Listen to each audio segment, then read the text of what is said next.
Hello and welcome to BYJU'S Exam Prep IAS. I welcome all of you to today's daily quiz session with us. Before we begin by analyzing today's questions, a kind gentle reminder.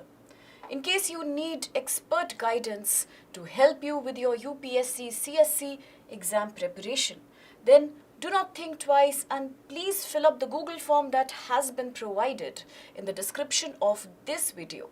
Once we have your details, we can reach out to you and organize a one-on-one session only for you with our experts. On that note, now let's quickly come and have a look at the first question we have on the screen. There are two statements and it talks about the WADA, the World Anti-Doping Agency. Why has this question been taken up for analysis today? The reason is an article in the Hindu from the sports segment today, which says that there has been a 10 years research and analysis that was conducted by the WADA, which refers to World Anti-Doping Agency. The research has said a disturbing detail that India happens to be a country which tops the list of nations where maximum drug use has been found among sports players. Other countries mentioned by the research are Russia, China. So in all these countries, the cases of sportsmen doping is really very high. And that's the reason why we have this question with us today. The first statement of the question talks about the World Anti-Doping Agency. It says that this is a foundation initiated by the International Olympic Committee for promoting, coordinating, monitoring, fight against drug in sports. It is absolutely a valid statement because indeed WADA was created back in 1999. A Canada-based foundation, the reason was to strengthen and monitor fight against doping in sports. In fact, if you might have heard, the WADA also publishes a very famous World Anti-Doping Code, which refers to a protocol. It is a document that is subscribed to by more than 700 sports organizations across the globe. It strictly creates guidelines to prohibit and prevent doping among sportsmen. Now, this bans substance abuse, and the substances range from narcotics, stimulants, cannabinoids, glucocorticoids, and many of these substances in the sports and outside of the game. So therefore, the first statement is valid. Now, hopping on to the second statement, it talks about Operation Refuge. That this is a report published by the WADA and it is an analysis which examines doping among minor sports players. Absolutely valid again. Now, recently the Operation Refuge report by the WADA has highlighted some very disturbing details. It has documented how there is a massive drug abuse prevalent among young players even under the age of 16, predominantly from the age group of 12 to 14. So the report not only examines the consequences of doping, it also talks about preventive action. It talks about psychological help to those sportsmen who get prohibited from taking part in the sports. So it talks about the mental health crisis among them. It talks about how to help people who are addicted to substance abuse. Absolutely valid, making C the right answer, as both these statements are correct. With this, let's proceed with the second question on your screen. Now, this is a direct question. It says, which one of the following committees is associated with Panchayati Raj in India, the PRI in India? A says LM Singhvi Committee. B says Abid Hussain Committee. The C is Damodaran Committee, while D is Shivaraman Committee. It's an easy answer. Indeed, A will be the correct answer because appointed back in 1986 under the Rajiv Gandhi regime, LM Singhvi Committee became a conclusive committee which concluded that the Panchayati Raj institution in India is on its decline. It's not prospering the way it should in order to promote rural empowerment, and hence it also suggested a revitalization, a reconstitution and better constitutional recognition for the Panchayat in India. And hence A is the right answer. Whereas if we quickly look into the other options, B. Abid Hussain Committee was associated with problems of the small-scale industries sector. Whereas C. Damodaran Committee, it spoke about promoting funding of startups and other sunrise sector organization. D. talks about the constitution of NABARD, the National Agriculture and Rural Bank of India. So therefore, the D is talking about the constitution of NABARD. C, B and D are incorrect and A becomes your valid answer. The reason why this question was picked up for you was because of an article in the Economic Times Economy segment which spoke about how panchayats need to be more aggressive in India when it comes to finances. They need to increase and strengthen their financial capacity. This was a report laid out by the Reserve Bank of India. Given that the existing sources of panchayat funding, whether it be through the state government or whether it be through their own sources of fines, taxes, is insufficient for panchayats to take up rural reconstruction works. And hence the question. Now, coming to the third question for the day. It says, consider the following statements, and the first statement talks about gasification. So we are talking about a question that has been picked up in reference to an article in the Economic Times again, and the article spoke about how the cabinet has decided to invest rupees 8,500 crore, a hefty sum of money, in order to promote gasification of coal. Many projects associated with coal gasification. So the question talks about the first statement. It says gasification is a technology. It's a process that can convert any carbonaceous or carbon-based raw material such as coal into fuel, gas, or something that's referred to as the syngas or the synthetic gas. It's a valid statement because although it's a matter of huge debate, the tussle is on between the environmentalists and the industry experts. Some claim that gasification of coal, although it does provide an alternate fuel, but it may have environmental repercussions. So statement A is a valid statement regarding gasification. Now coming to the statement 2. It says anthracite is a hard, compact variety of mineral coal that has the highest carbon content or count and contains very less impurities. It's also a correct statement because we might have heard or we might have studied that how anthracite happens to be one of the best qualities of coal, given that it has a huge carbon content. It's very pure.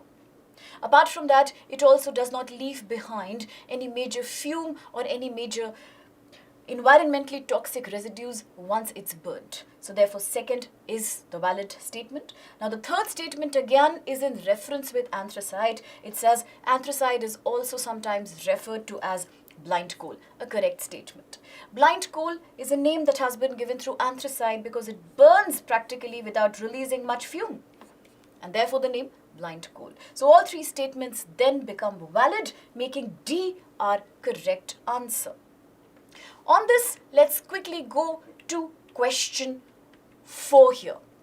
Question 4 talks about International Labour Organization, as you can see. But why? Why has this question been considered? Because in the Economic Times of today, there is a rather disturbing piece of news. This article talks about, once again, an ethical economic dilemma.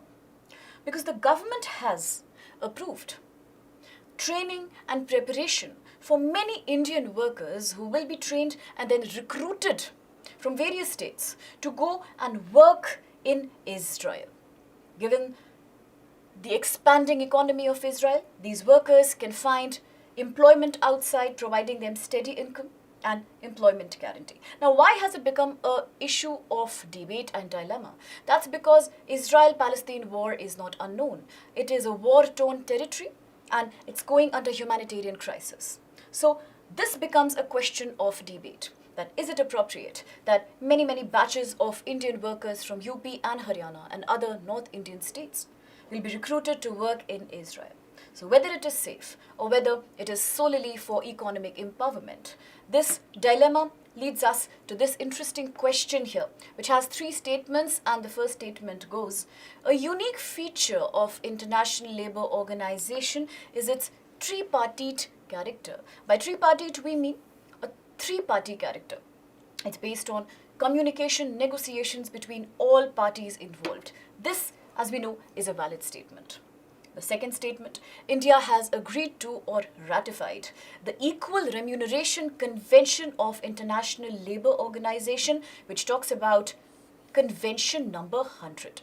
This again is a valid statement. Now let's remember that International Labour Organization, one of such unique organs of the United Nations that was created back in 1919, had India as one of its founding members. What does it do?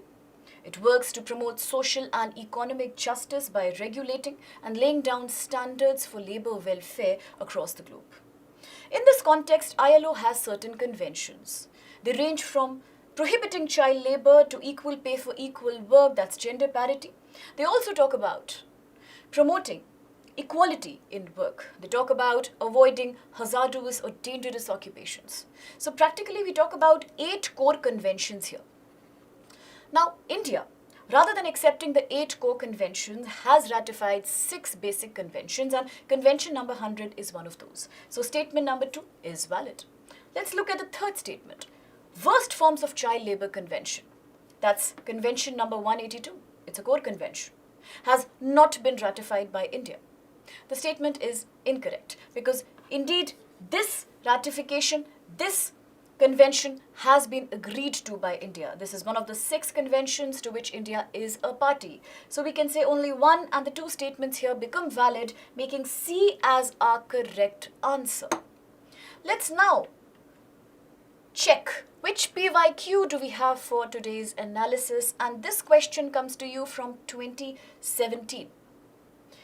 The question says, which of the following gives the Global Gender Gap Index, ranking to the countries across the world? As we know, the Global Gender Gap Index, the index which measures gender equality in workforce, it is specifically relevant to us given the extremely low, the abysmally low female labor force participation rate in India. In fact, it's not only lower than the Asian average, it's even lower. It has been dipping lower since pandemic, lesser than the Asian average as well, apart from the global average. So this is a matter of huge concern.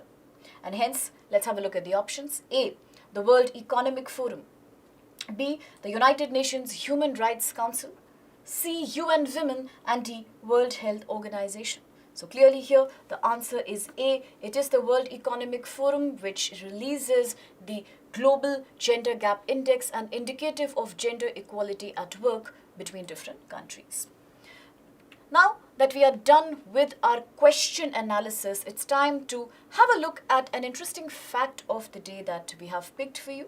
And this is more or less a science-associated topic, and this talks about malathion. We know that we are living in a world where the usage of pesticide, the usage of fertilizer in agriculture, in the food chain is becoming a cause of major concern. It has massive ramifications for Indian health system. The burden of non-communicable diseases from the use of pesticide and chemicals in food industry is becoming unbearable. There's a huge underbelly to it. In that context, let's look at an element called malathion, a substance. What is malathion? It has been in the news recently. Why? Because it has been agreed that India will be supplying malathion to certain countries. But what is this and what's the use of it? So malathion is a man-made. It is a synthetic organophosphate insecticide, which means it is meant to eliminate pests, insects. It's very, very common because it's used to control certain pests like mosquitoes. It has a huge application in the repellent industry, repellent making. It also kills various insects that could attack vegetation, fruits, plants, and certain shrubs. It is also very popularly used as a pesticide, not only for indoor pest control, but also for use in agriculture. Apart from that, it is a very, very active ingredient, as I said, in various anti-mosquito repellent products because it is known to carry substances like phyphonone and atropine. Also, India has recently helped Afghanistan. Now, this was considered as a very helpful initiative from India. So, India has been providing huge volumes of malathion to Afghanistan, approximately about 40,000 liters. Why? Because Afghanistan is grappling with, once again, the problem of massive locust threat. It threatens food security, it threatens crops, it threatens public health in the long term. So therefore, this piece was in the news, and let's remember malathion, its usages for being questioned in the exam tomorrow. You never know, it's an important topic. So with this, then we wind up today's segment. Thank you so much for being with us. I hope you enjoyed the segment. See you soon and wishing you a very happy Republic Day.